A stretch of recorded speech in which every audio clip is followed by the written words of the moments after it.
ensure that the civilians find a way out of this situation safely, and then to deal with the militants who remain to fight with them. So absolutely careful steps are being taken by the government to see that the civilians are brought out carefully without harm.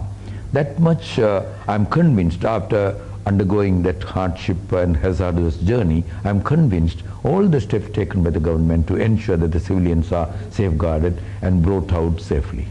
Daya Master, it is already established that the government of Sri Lanka is a unique government, that it sends essential items including food, medicine, dry rations, clothes and shelter to an area held by its enemy, by a terrorist group, knowing most of its items are used by the terrorists. So this is a unique position which has been already praised and acknowledged by the international community. So what are your thoughts about that? The government continuously supporting the civilians, even who are living in the tigers held areas, knowing that the items sent, most of the items sent are captured, confiscated by the LTTE, and they use the government aids and again rejuvenate themselves and attack the government forces. What are your comments on that? ITN would like to know that.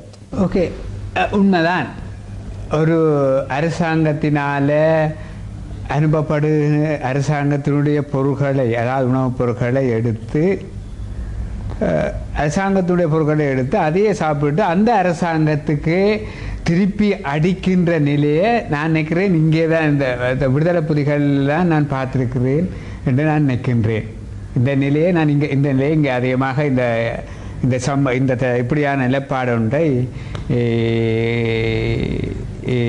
இங்கே தான் இந்த நிலையை பார்த்துருக்கின்ற. அதாவது அரசாங்கம் அரசாங்கத்தை அனுப்பப்படுகின்ற மக்களுக்கென்று அனுப்பப்படுகின்ற பொருட்களை விடுதலை புலிகள்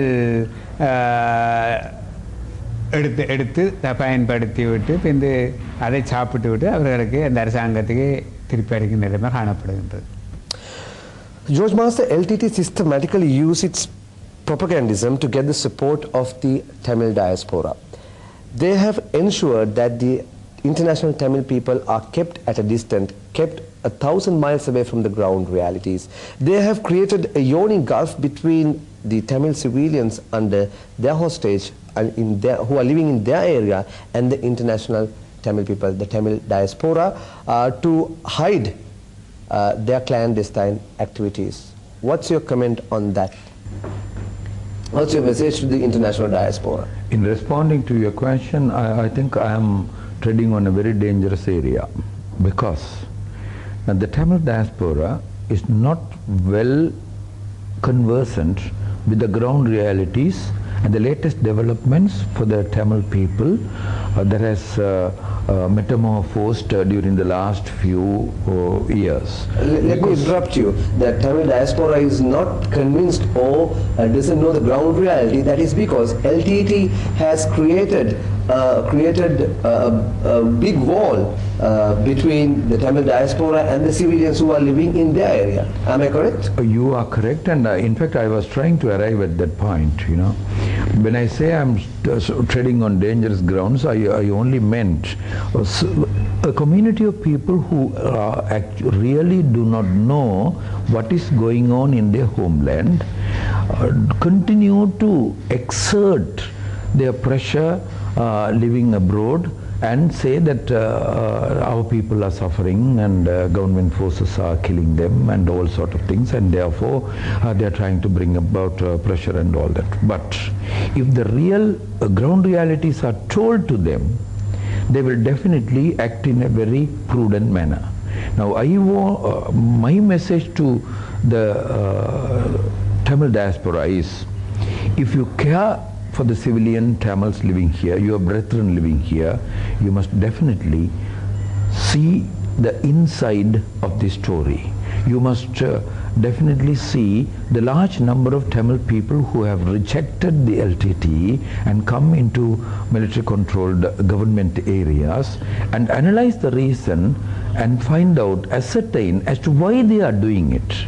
They are doing it only because their voice is not heard well, and therefore it is your duty to ascertain the truth.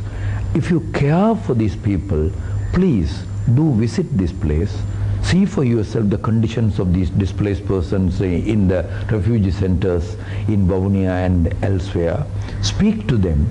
Have a good dialogue, the process of dialogue, and satisfy yourself that the government has been taking all efforts, extra care in bringing out these civilians from the clutches of the LTTE, and then provide to them a decent living.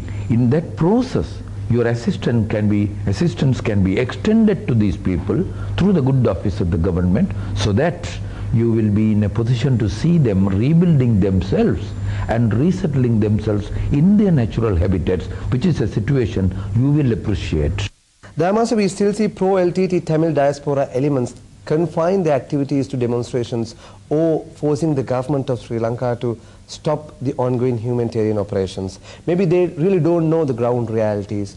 What would be the best option available for them, the best mechanism for them, if they are really genuine in helping out the innocent Tamil civilians who were rendered helpless by this 25 years old brutal, cruel war? What is the best mechanism that they can use to support the Tamil civilians? What is your assessment of the whole picture? உண்மைதான், நீங்கள் சொன்ன மாதிரி வெளிநாட்டில் இப்பொழுது போராட்டங்களை நடத்தி கொண்டிருக்கின்ற தமிழ் மக்களுக்கு இங்கே உள்ள கள நிலைமை தெரியவில்லை. எல்லா மக்களும் இடம்பெயர்ந்து அரசு கட்டுப்பாட்டுக்குள்ளே வந்துவிட்டார்கள். இந்நிலையிலும் விடுதலை புலிகளை காப்பாற்ற வேண்டும் என்றும் போர் நிறுத்தம் வேண்டும் என்றும் போராட்டங்கள் நடத்தி கொண்டிருக்கிறார்கள். ஒரு தடை செய்யப்பட்ட நாட்டில் அவருடைய படத்தை அவருடைய அரசாங்க செயலகங்கள் பாராளுமன்றத்துக்கு கட்டடங்களுக்கு முன்னால் நின்று கொண்டு போராட்டங்களை நடத்தி ஒரு குறிப்பிட்ட மக்கள் தொடர்ந்து நடத்தி கொண்டிருக்கின்றார்கள். இது ஒரு தேவையற்ற என்று நினைக்கின்றேன். அவர்கள் இங்கே வந்து அல்லது இந்த உங்கள கள நிலைமைகள் மக்கள் நிலைமையை பார்த்து அவர்களுக்கு என்ன வகையான உதவியை செய்யலாம், அந்த அவர்களுடைய நிலைமையை உயர்த்துவதற்குரிய செயற்பாடுகளை செய்துவிட்டு இப்படியான செயல்களை நிறுத்த வேண்டும் என்று நான் கேட்டுக்கொள்கின்றேன். அத்தோடு நான் நினைக்கிறேன் அவர்களுக்கு இங்குள்ள களநிலைகள் தெரியப்படாமல் தடுக்கப்படுகின்றன என்று நான் நினைக்கின்றேன். உண்மையான என்ன தெரியாமல், அதாவது நான் நினைக்கிறேன் இளைஞர்கள், அதாவது தாங்கள் பிறந்த இடம் இந்த இடத்தை பற்றி தெரியாத அது 3வது சந்ததியினர் தான் இந்த போராட்டத்தை நடத்தி கொண்டு அறிகிறேன். அவர்கள் இங்குள்ள களநிலை தெரியவில்லை அல்லது தெரியாமல் தடுக்கப்படுகிறார்களோ தெரியல. அவர்களை நிறுத்தி உண்மையான நிலையை அறிந்து செயற்பட வேண்டும் என்று கேட்டுக்கொள்ளும். Well, finally, George Master, if Prabhakaran wants to strip off his tiger stripes and wants to return to the civilized world, probably he would like to go to his old town of EVT in pursuit of a lawful occupation. He wants to return to normalcy. How would the people like his return? How would the scenario be like? Will he be accepted by the people? Well, it is too late. People have already rejected the man, and now it is too late for him to make such a decision. That decision should have been taken long ago, and it has not been, and therefore it is purposeless. Daya Master, what's your view on that? இந்த மக்கள், குறிப்பாக விடுதலை புலிகளுடைய கட்டுப்பாட்டில் இருந்த மக்கள், இவர்களால் கடுமையான துன்பத்தை அனுபவித்து அதை தாங்க முடியாமல் அங்கே இருந்து வெளியேறிவிட்டார்கள். ஆகவே இனிமே இவர் இப்படியான சிந்தனை எடுப்பதற்கு காலம் கடந்து விட்டது. எனவே இது ஒரு காலம் கடந்த நிலைமையாக மாறிவிட்டது. Well, that marks the end of a very special discussion given to us by the former media coordinator of the LTTE Political Office and the former interpreter for the head of political affairs of LTTE, late SP Tamil Selvam, George Master and Daya Master, to Independent Television Network in Sri Lanka. Thank you very much for your time, and we wish you good luck. God bless you.